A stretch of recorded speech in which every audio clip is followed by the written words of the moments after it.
tal, amigas y amigos de Entre Tejas News? Bienvenidos a este sexto programa. Como recordarán, en el programa anterior tuvimos oportunidad de conocer la opinión de mujeres activistas, defensoras de los derechos humanos femeninos, quienes denunciaron la precaria situación que tenemos en Chiapas con respecto a la defensa de género en lo correspondiente a violencia contra las mujeres, desaparecidas y feminicidios.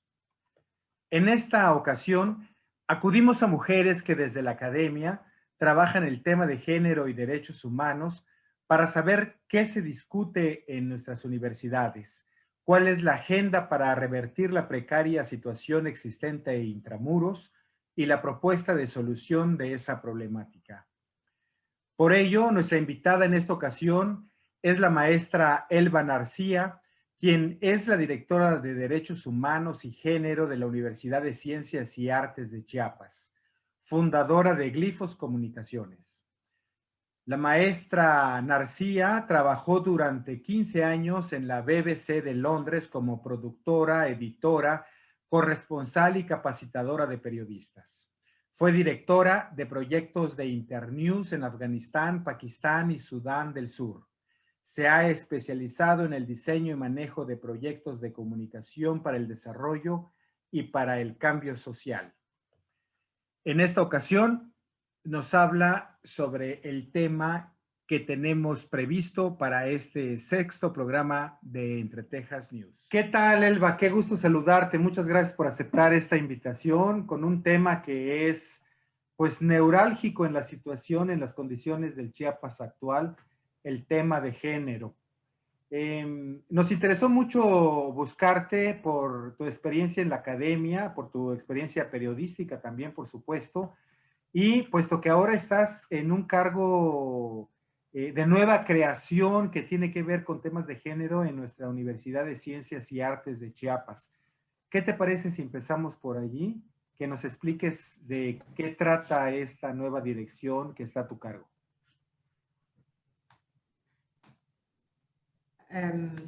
Sí, muchísimas gracias por la invitación, Luis Armando. Efectivamente, la Dirección de Derechos Humanos y Género es de nueva creación. Es una iniciativa del nuevo rector, Juan José Solórzano Marcial. Tomamos posesión hace 3 meses ya y estamos trabajando ahora mismo en un proceso muy interesante que es el de darle forma a lo que es la dirección. Crear algo desde cero es siempre un gran reto y es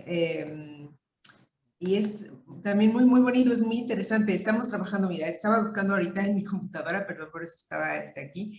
Te voy a dar una primicia porque es el borrador de lo que hemos estado trabajando en la propuesta de la dirección. Bueno, desde que iniciamos ya comenzamos a atender casos de quejas de violencia de género en la universidad. Hemos estado haciendo una serie de conferencias, cursos y talleres, y a la par hemos estado desarrollando lo que es el esquema de misión, visión, funciones y demás de esta nueva dirección. Y te digo, como una primicia, algo que no hemos dado a conocer todavía, es el documento que estamos trabajando, y es, te voy a decir, la Dirección de Derechos Humanos y Género de la UNICACH fue creada el 16 de febrero del 2021 a inicios del rectorado del maestro Juan José Solórzano Marcial. Su objetivo es asegurar la implementación de las políticas de igualdad y no discriminación, promoviendo acciones que garanticen a la comunidad universitaria el goce pleno de los derechos humanos. Dotada de autonomía de gestión, decisión, conoce quejas presentadas por presuntas violaciones a los derechos humanos cometidas por parte de integrantes de la comunidad universitaria y promueve la cultura de respeto, paz, no violencia, tolerancia e inclusión en la universidad. La misión es, a través de los principios rectores de autonomía, independencia, imparcialidad, prontitud, objetividad, confidencialidad y transparencia, asegurar la aplicación de la legislación universitaria a fin de garantizar los derechos humanos con perspectiva de género en la comunidad universitaria. La visión ser una instancia confiable por su compromiso con la protección, observancia, promoción, estudio, divulgación de los derechos humanos con Tenemos perspectiva una de idea. género. Y bueno, Obviamente, si fue necesaria la creación de esta nueva dirección, es porque, lo sabemos, los universitarios hemos tenido compañeras que han sido asediadas por profesores, por compañeros, problemas también de mujeres trabajadoras o de maestras con los directivos. Es un problema grave que no se ha atendido del todo, ¿no? Pero dinos, aprovechando tu experiencia en el extranjero, eh, ¿cómo ves la situación del país con respecto, pues vamos a hacer la comparación con un país desarrollado, por supuesto? ¿Qué carencias tenemos todavía en cuanto a igualdad de género y respeto a los derechos humanos y de género? Bueno, te voy a comentar, he tenido la fortuna de tener experiencia profesional en países desarrollados, como bien dices, mi primera experiencia profesional fue en Noruega, un país a donde el tema de los derechos es bastante avanzado, donde la participación y el respeto de la mujer es también muy importante.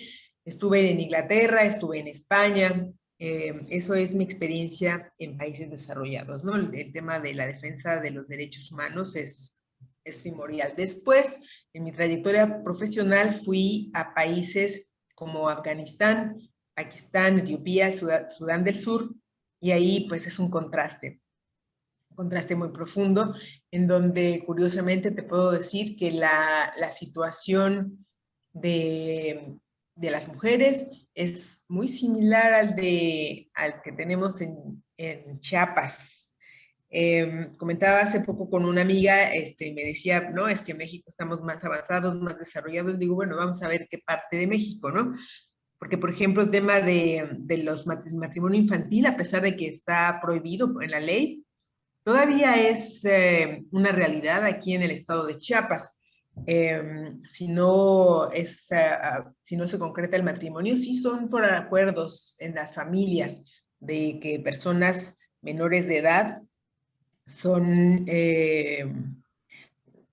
son ofrecidas en matrimonio, por así decirlo, para atender cuestiones de negocios o de deudas o algo así. Eso lo vi en Afganistán y en Pakistán con mucha frecuencia. Aquí en México todavía ocurre tristemente, ¿no? Y hay muchas cosas que todavía estamos en un largo trecho por recorrer. La cuestión de los feminicidios, el tema de la violencia de género es algo muy común. Y a pesar de que hablamos, por ejemplo, de situaciones en países donde el Islam es la religión y el uso, por ejemplo, de la burka o la vestimenta es muy importante en el tema cultural. La cuestión de los delitos de honor, por ejemplo, lo que ellos considerarían delitos de honor, por ejemplo, un adulterio, de qué manera se castiga en esos países musulmanes, no va tan lejos de la realidad que tenemos aquí en el país en cuanto a feminicidios, por ejemplo, la manera como son perseguidas las mujeres y los derechos están aún por... Es un trabajo, un largo camino por recorrer. Sí, fíjate que tocas un tema que a mí me ha sorprendido mucho, que en los dos programas anteriores en que hemos tratado este asunto precisamente, no tomamos en cuenta y creo que nos habíamos acostumbrado al asunto de los matrimonios forzados en comunidades indígenas. En un programa anterior se comentaba que, por ejemplo, existe este año una sola carpeta en la fiscalía investigando el tema, que parecería ilógico porque es un hecho cotidiano, lamentablemente. Es decir, está bastante invisibilizado y qué bueno que vaya estando cada vez más presente, ¿no? En la mira de la gente en general y de nosotros. Eso es fundamental. Pero bueno, regresemos un poquitín a la universidad, porque de alguna manera lo que ocurre en la UNICACH puede que ocurra muy probablemente en la UNACH y en universidades particulares, y es donde supuestamente tenemos la parte más avanzada de la sociedad, porque son universitarios, ¿no? Ha habido una actitud en las universidades de no apoyar adecuadamente este tema y a las víctimas. Existe dentro de la legislación universitaria hechos punitivos y se ejercen contra maestros que pretendan abusar o compañeros de clase o directivos.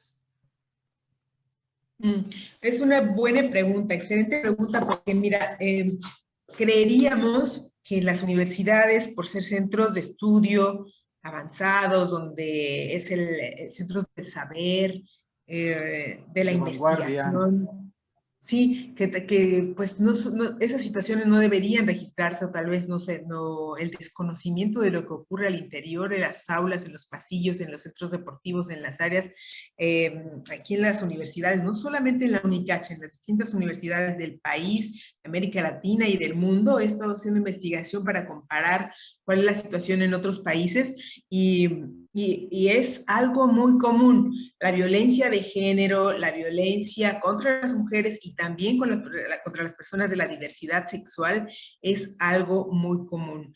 ¿De qué manera se combate? ¿De qué manera se visibiliza? Es algo muy importante también. Yo creo que a la hora de visibilizar, de reconocer que es un problema real, es un problema que existe, entonces podemos tomar cartas en el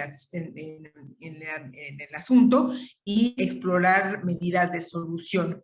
Lo que estamos haciendo ahora mismo es eso, visibilizar. Primero, hacer un diagnóstico para identificar los distintos tipos de violencia que se viven en la universidad. Saber y reconocer que sí existen. Una vez que los identificamos, visibilizarlos y ver de qué manera podemos resolverlos entre todos, entre todas. Este es un trabajo conjunto en el que tiene que participar toda la comunidad universitaria, y no solamente la comunidad universitaria, porque, por ejemplo, he visto casos y me ha tocado atender casos en los 3 meses que llevamos ya en funciones de hostigamiento sexual en los lugares a donde se hace servicio social. Esto quiere decir que nuestros y nuestras estudiantes están ya en el desempeño de su servicio social en distintas instituciones, en distintos municipios de la entidad, y ahí son víctimas de hostigamiento. Es ahí donde tiene que tomar cartas en el asunto también las instituciones involucradas, las instituciones con las cuales se hacen convenios de colaboración, el gobierno del estado, la Secretaría de Gobierno. Es un trabajo colaborativo en el que tenemos que participar para no tener situaciones desafortunadas como las que ya vivimos en fechas recientes y que involucran a otra universidad. Esto es una situación que puede ocurrir en cualquier momento, ya una vez fuera del campus universitario, fuera de las unidades académicas, cuando ya están en los municipios. Pues estamos tratando de establecer algún sistema de alerta temprana en el cual podamos tener comunicación directa, inmediata con las y los estudiantes que están en esos municipios para poder atenderles de manera inmediata. Esto, por supuesto, con el apoyo de las distintas instituciones. Eso es lo que ocurre fuera con estudiantes que están haciendo prácticas profesionales y servicio social. Otra situación es lo que ocurre aquí en la universidad, que también es una realidad, que acoso y hostigamiento sexual y otros tipos de violencia se dan en las aulas y en los distintos espacios. Estamos haciendo un diagnóstico para hacer de la universidad un espacio seguro, para ver si, por ejemplo, los pasillos son oscuros, si necesitamos poner vigilancia, si se tiene que controlar de alguna manera el transporte escolar, distintas formas, ¿no? Entonces, esto es una política integral que no se resuelve de la noche a la mañana, de un día a otro. Hay que trabajar en conjunto, hay que conocer las distintas realidades. Y me hablabas y me preguntabas sobre la normativa interna, si lo incluye en la ley orgánica, en los estatutos, en los reglamentos. Estamos trabajando también en un análisis riguroso de la normativa interna para proponer reformas, porque es muy importante que, si bien es cierto, se menciona, por ejemplo, en el artículo 95 de los estatutos de la universidad, el tema de la violencia de género, de hecho se menciona acoso, y en el artículo 96 se disponen algunas sanciones, es necesario profundizar más para hacer de las sanciones algo más serio, ¿no? Que se sepa que cometer este tipo de violencias no es aceptable y que tiene consecuencias. Sin embargo, hay otras cosas, también es el debido proceso, las denuncias anónimas, hay una serie de situaciones que no es blanco y negro, que se tienen que revisar con mucho cuidado y con mucha responsabilidad. Estamos entonces en ello, estamos haciendo diagnósticos, estamos revisando la normativa interna, estamos trabajando en colaboración con otras instituciones para garantizar la seguridad de estudiantes en servicio social y en prácticas profesionales, y estamos trabajando con las colectivas feministas también para poder tener un reglamento, un protocolo para la atención de casos de hostigamiento y acoso sexual. Es muy importante la participación de la comunidad universitaria, muy importante prestar oídos a lo que nos dicen las colectivas feministas, a lo que nos dicen el personal docente y personal administrativo, para tener políticas institucionales que realmente resuelvan el problema y se erradique la violencia de las universidades o de la universidad. Qué complejo en verdad, pero sí nos acabas de mostrar el sendero o la ruta crítica para poder afrontar este problema. A mí me daría mucha ilusión pensar en que nuestra universidad sea pionera y pueda ser un ejemplo para el sistema judicial chiapaneco en primer lugar y del país después, ¿no? Porque yo he escuchado la lentitud y la ineficiencia con que se atienden estos temas, ¿no? Me parecería maravilloso de que un asunto interno pueda primero ser atendido desde el aspecto académico y de un código de comportamiento adecuado y luego, pues a las instancias legales que corresponda. Pero sí, no lo que ha ocurrido muchas veces que nuestras universidades se lavan las manos, ¿no? Hay dos ejemplos clarísimos, el de la joven doctora que prestando su servicio social en una comunidad de Ocosingo, pues ya no terminamos de saber si se trató de un feminicidio o qué ocurrió, pese a que ella había hecho la denuncia sobre la seguridad y el hostigamiento de que estaba siendo objeto, ¿no?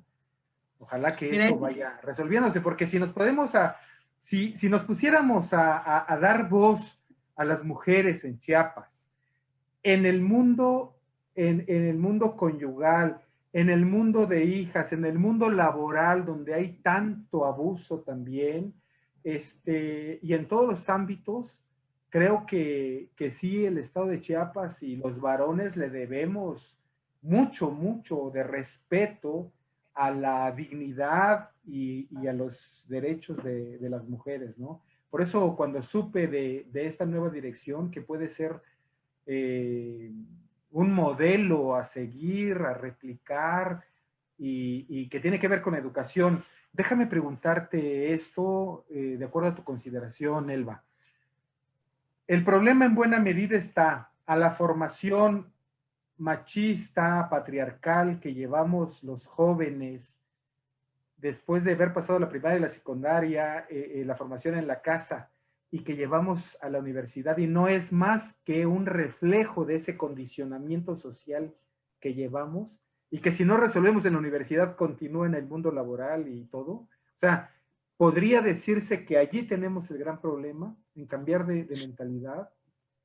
Es claro que lo que ocurre en las aulas, en las escuelas, no solamente en las universidades, es un reflejo de lo que ocurre en la sociedad, que se reproducen patrones de conducta, que se reproducen patrones culturales en los cuales tenemos que trabajar como sociedad. Si no hay sensibilización desde el hogar, en el barrio, en las aulas, hay que hacer, por eso el trabajo tiene que ser colectivo, integral, conjunto, en el que todos y todas participemos y estemos conscientes de que esto nos afecta a todos como sociedad, una sociedad en descomposición. Estás hablando del acceso a la justicia, por ejemplo. No estamos hablando solamente de casos de mujeres y de casos de violencia de género, de casos de feminicidios, estamos hablando de un sistema de justicia que no funciona, de un país en donde la impunidad es el pan nuestro de cada día. Tú lo sabes, eres periodista. ¿Cuántos casos de periodistas asesinados se resuelven al año? Hasta donde supe, el 99% de los casos queda en impunidad. Es entonces un reflejo de la sociedad en la que estamos viviendo y el cambio profundo que se requiere en el que necesitamos participar como sociedad.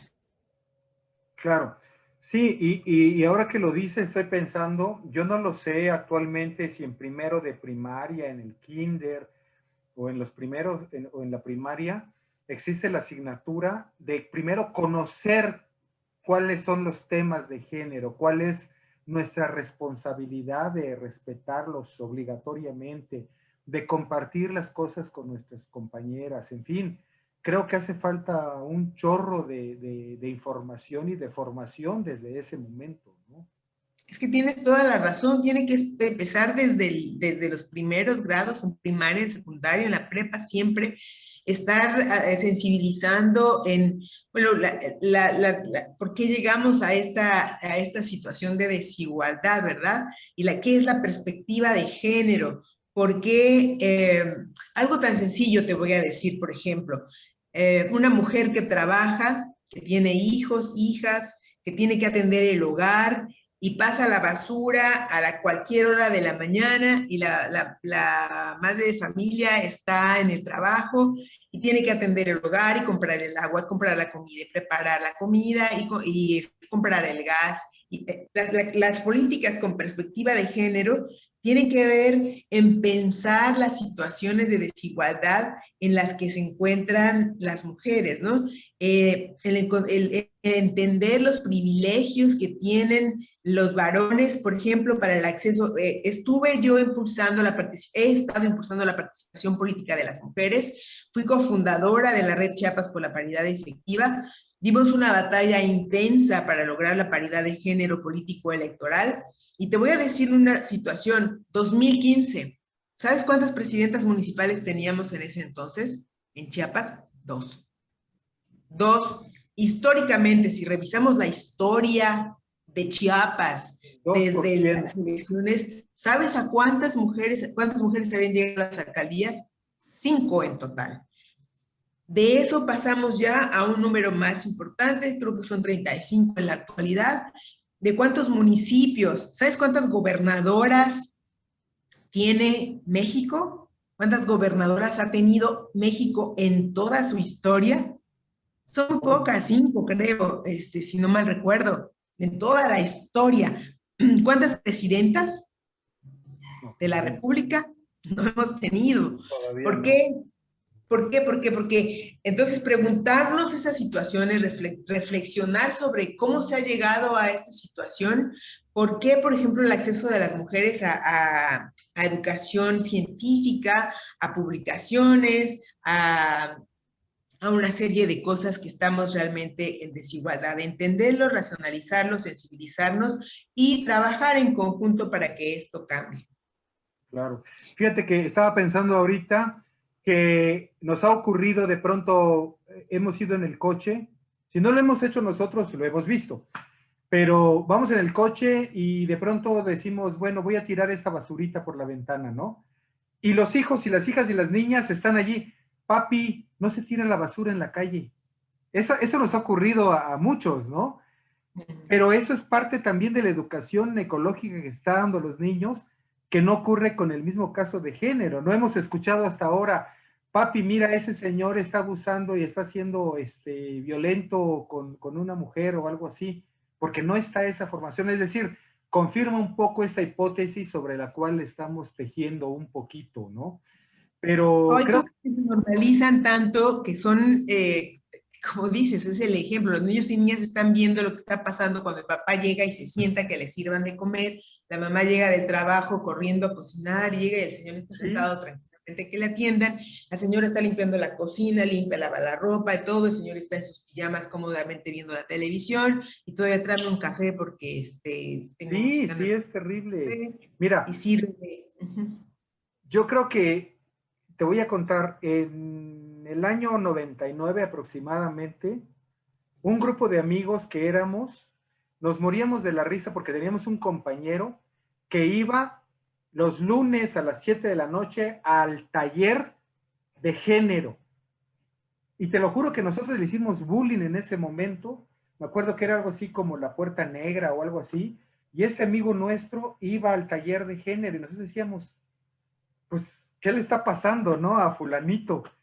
Pero de esa distancia a la actualidad, hemos tenido que irnos transformando. Ahora te voy a dar la visión masculina, ¿no?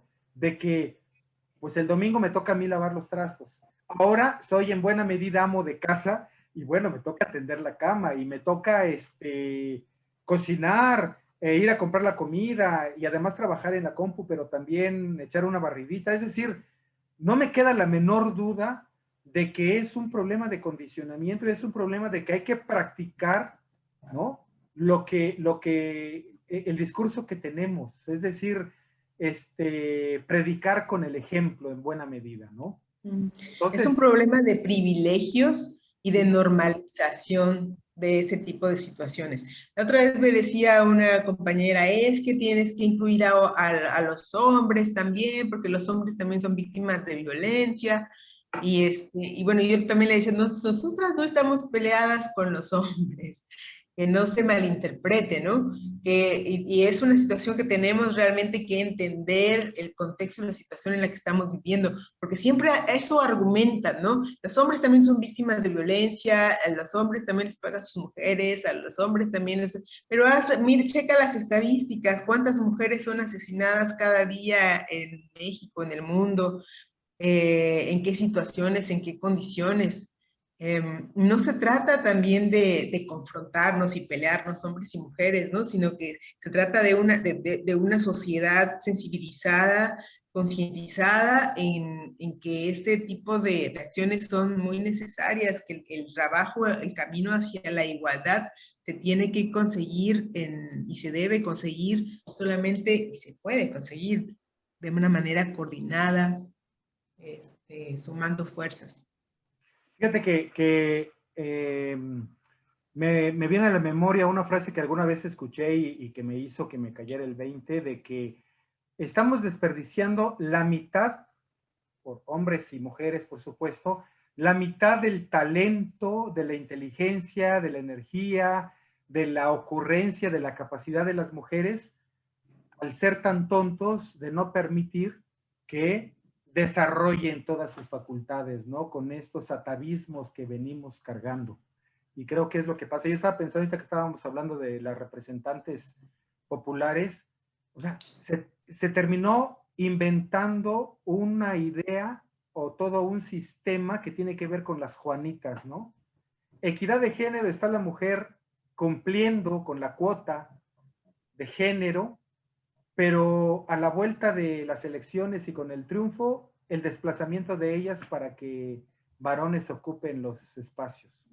No te vayas tan lejos. Mira, ahora en el proceso electoral, te digo, es una lucha constante en el que se alcanzó como un mandato constitucional la participación política de las mujeres de una manera paritaria, que en las planillas vaya 50% de hombres, 50% de mujeres. ¿Qué pasó en las elecciones pasadas y qué pasa ahora mismo en Tlaxcala, si no me equivoco?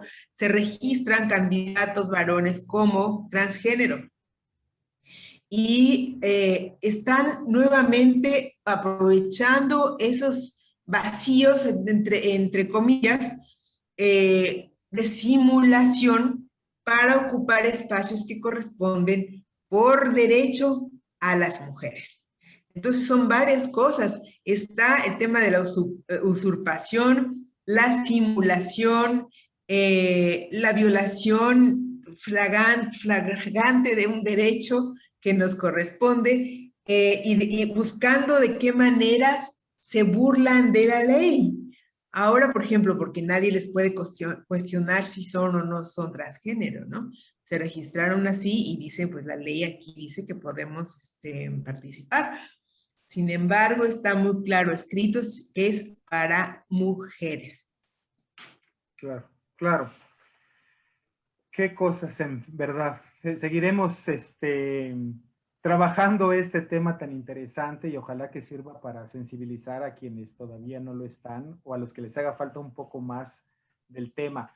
Maestra Elba Narcía, muchísimas gracias por compartirnos tu experiencia.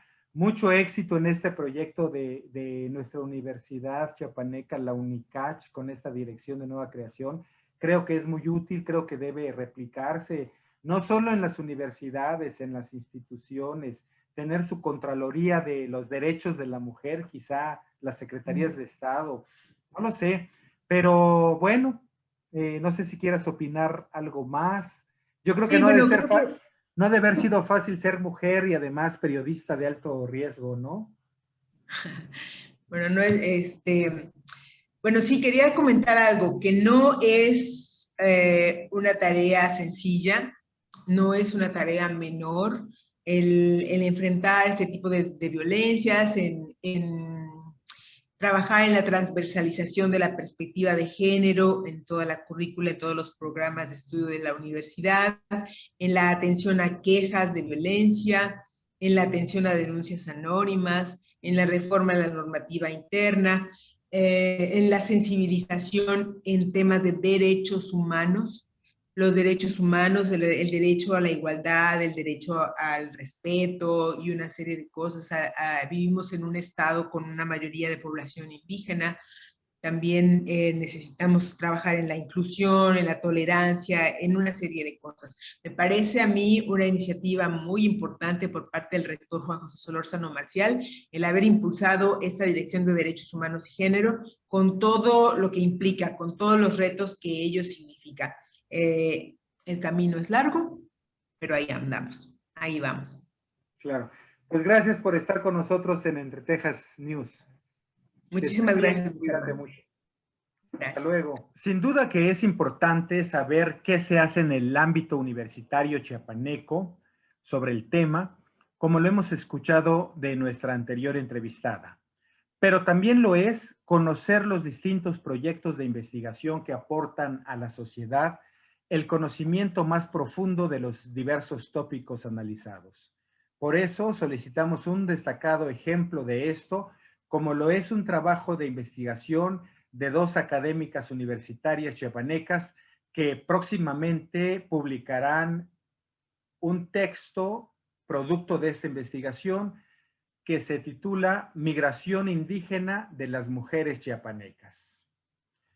Así que para comprender mejor el contexto y las circunstancias actuales de la problemática, demos un recorrido histórico para comprender sus orígenes. Por ello, acudimos a la doctora María Elena Tobar, especialista en estudios de género, quien nos obsequia un recuento histórico de la mujer en territorio chiapaneco desde la colonia, que en buena medida explica la condición de sumisión que ha padecido durante siglos en una sociedad machista y patriarcal. La Iglesia Católica también jugó un papel muy importante en esta situación al imponer un modelo, sobre todo para las mujeres, en lo que respecta a la comunidad, sobre el comportamiento y negándoles la capacidad de decisión sobre sí mismas. Escuchemos a la doctora Tobar. Creo que es muy importante el tocar el papel que han jugado las mujeres indígenas.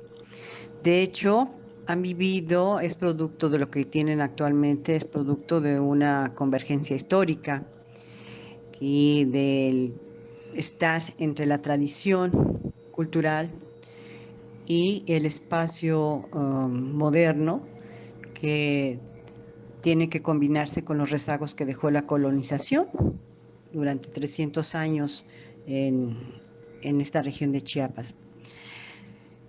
Pues, ¿qué podríamos decir? A partir de 1524, la colonia española desestructuró la economía prehispánica y se apropió de las tierras indígenas. Cristianizó a todos los naturales y entonces la Iglesia empezó a imponer un modelo, sobre todo para las mujeres, sobre la fecundidad, sobre el comportamiento y negando la capacidad de decisión sobre sí mismas. Entonces, bueno, esto es algo histórico que se va a conjuntar con todo el espacio tradicional que se va formando a partir del proceso colonial, luego del siglo XIX, lo vivido en el siglo XX hasta la fecha. Entonces, lo que vamos a encontrar es que hay un paradigma hispano masculinizante, que así fue impuesto, que reprodujo un sistema de dominación basado en valores en el servilismo, en la sumisión, en la obediencia, en la dependencia femenina, que hizo que las mujeres, bueno, pues fueran efectivamente siervas o esclavas de la correspondencia masculina, ¿no? Es decir, de la orden tanto paterna, de los hermanos, de la sociedad. Entonces las mujeres se vieron sometidas a la obligación cristiana pues de fecundar hijos, que para ese entonces pues era importante porque eran los tributarios obedientes de la autoridad virreinal, ¿no? Y después estar sujetos pues efectivamente a las órdenes del padre, del patrón y del gobierno y del rey y pues de la visión eclesiástica. Los indígenas entonces, estas indígenas pasaron de ser siervas del dominio español, después a servidoras de los patrones y después a ser las que corresponden a todo el servicio de llevar a cabo pues el hogar, la fecundidad y que siga reproduciéndose en el espacio social indígena. Bueno, pues todo esto es un reflejo de la discriminación que se vivió durante el virreinato y bueno, que no se fue superada para el siglo XIX, porque también se combinó con el hecho de que, sobre todo para Chiapas, en el tiempo del porfiriato, pues el espacio de buscar trabajo, los hombres dejaban sus labores, dejaban sus tierras e iban a trabajar a las zonas cafetaleras en el Soconusco y las mujeres se hacían cargo pues de la familia, de los hijos, del cultivo y bueno, era más carga para ellas. En una situación marginal, donde se aprecia que pues las mujeres tienen más jornadas, quedan en rezago y lógicamente pues ni hablar de la cuestión educativa, que no había esa posibilidad. Durante el siglo XX igual no se dio hasta la fecha del levantamiento, en 1994, que empezó a generar espacios educativos mayores para el mundo indígena, tanto para mujeres como para hombres, que esto ha generado un cambio significativo que es digno de tomarlo en cuenta, porque pues se tiene ya la oportunidad de acceder a estudios que tengan, donde ellas tienen mayores posibilidades de cambios de acción. Pero esto no se da solo, sino a través también de las migraciones que han tenido a lo largo del tiempo, sobre todo a partir de 1930 y tantos, donde la migración indígena de Chiapas empieza también a tener ciertos cambios. Primero una migración interna, desde anterior, los hombres, y después ya para esa época, mujeres que empiezan a salir a buscar trabajo a zonas cercanas que les permitan tener ingresos para ayudar a su familia y a ellas mismas. Entonces se colocan en las villas, en los pueblos cercanos, van a San Cristóbal sobre todo, y luego incursionan a venir a Tuxtla Gutiérrez para conseguir mejores trabajos y mayor salario.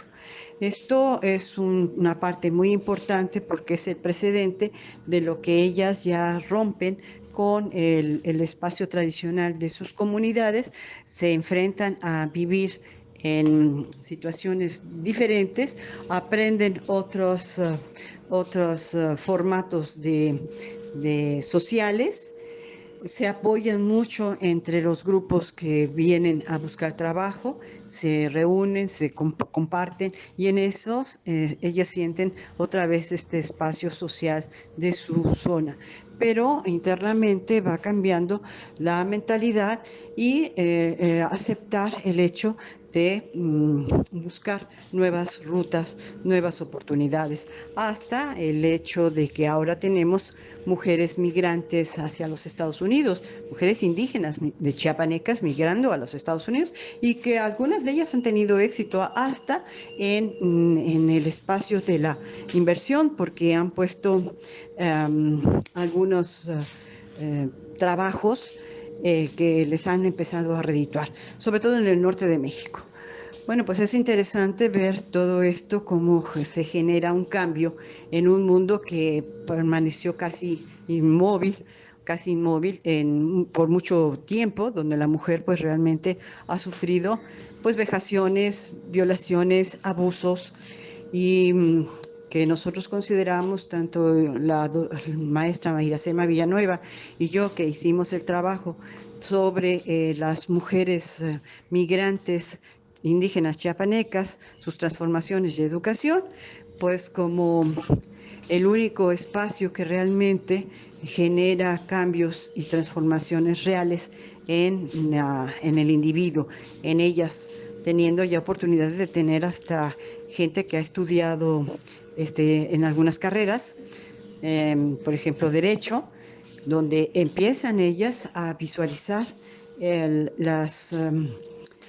todo lo que las leyes les pueden redituar y luchan y transforman a su propia sociedad. Claro que poco a poco, esto es mínimo, pero bueno, es un gran comienzo.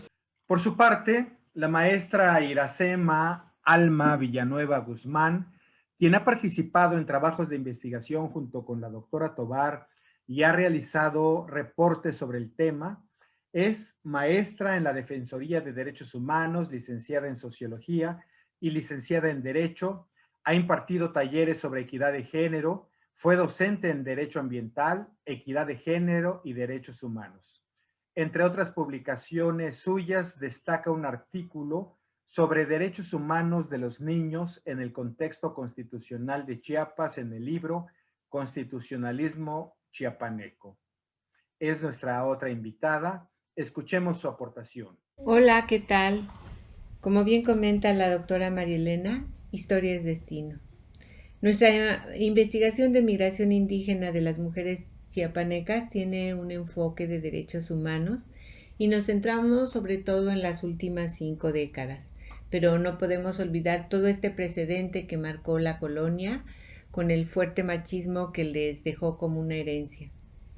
Destacamos que a partir justamente de los años 70, el nuevo modelo económico del país provocó que las poblaciones indígenas fueran desplazadas de sus suelos, ya que ellos como pueblos originarios tienen suelos ricos en agua, algunos de ellos en petróleo, que fueron recursos naturales hoy tan importantes para el mundo contemporáneo. Es justamente a partir de la década de 1970 que vamos a ver migraciones muy notorias en general de poblaciones que son desplazadas a otros lugares. Algunas de ellas las quisieron llevar a la selva y por eso generó resistencia en muchas de ellas.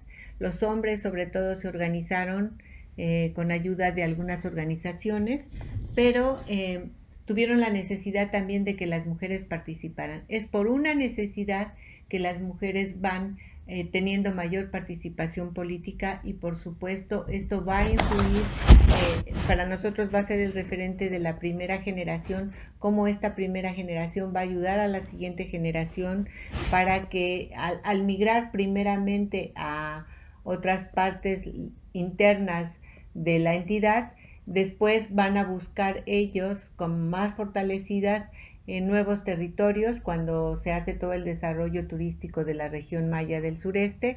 Algunas familias se van las mujeres, pero ya con un poquito más despiertas, con más herramientas.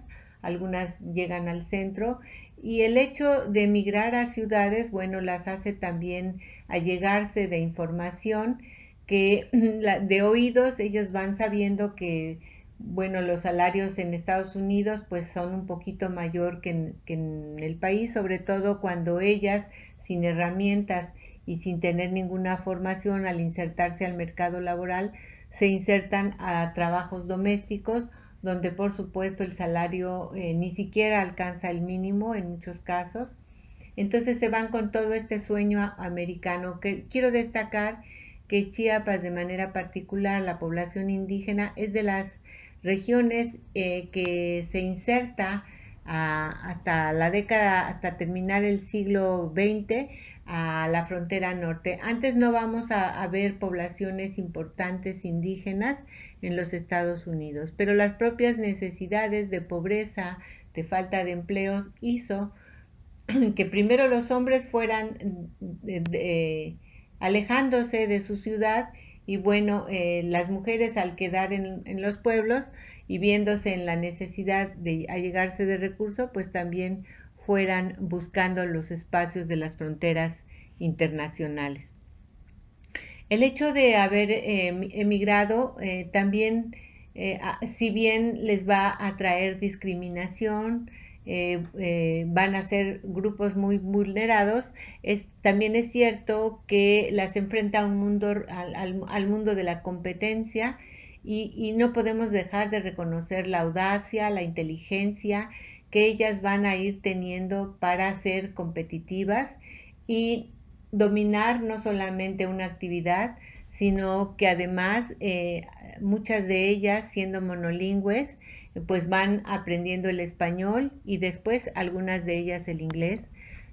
Algunas incluso se quedan en Estados Unidos, tienen la facilidad porque saben que si regresan pierden toda posibilidad de volver a regresar y salir de la frontera americana. Pero bueno, el análisis justamente se centra en ver cómo 3 generaciones van acumulando experiencia y también hemos de destacar que la experiencia se da en la vida cotidiana, van teniendo mayor acceso a educación. Para finales del siglo XX ya se crean universidades, hasta entonces específicamente para atender a población indígena.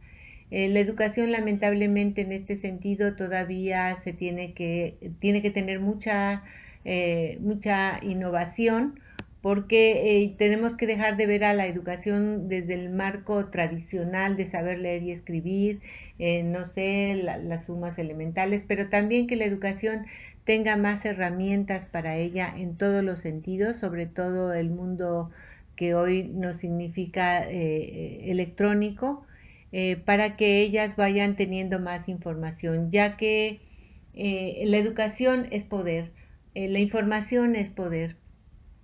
Cuando una persona se le reconocen sus derechos y tiene acceso a información, la persona se empodera, pero empoderando a las mujeres indígenas, no solamente las empoderamos de manera individual, sino que también estas pueden transmitirla como progenitoras a su siguiente generación. La reflexión gira en este sentido de cómo el Estado olvida durante 2 siglos a estas poblaciones, pero ahora la sociedad civil pues tiene el compromiso de también contribuir de alguna manera a generar este empoderamiento tan importante para las mujeres indígenas que hoy necesitan cada vez más ser reconocidas, pero que también ellas sepan cuáles son sus derechos humanos, porque cuando todos sabemos cuáles son nuestros derechos, también nuestras obligaciones, tendremos una sociedad no solamente más justa, sino más igualitaria. Muchas gracias por su atención. Soy Iracema Villanueva. Espero que el tema sea motivo de reflexión para todos. Gracias.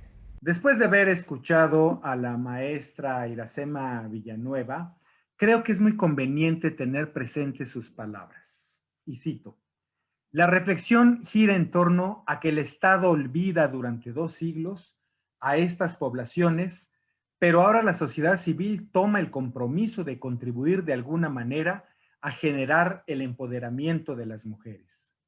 Y de lo que se trata no es que solamente tengamos una sociedad más justa, sino también más igualitaria. Y como ella misma nos recomendó, esperamos que este tema sea motivo de reflexión para todos. Gracias por acompañarnos en este 6º programa de Entre Tejas News. Nos vemos aquí la próxima semana. Que estén bien, cuídense mucho. Hasta pronto.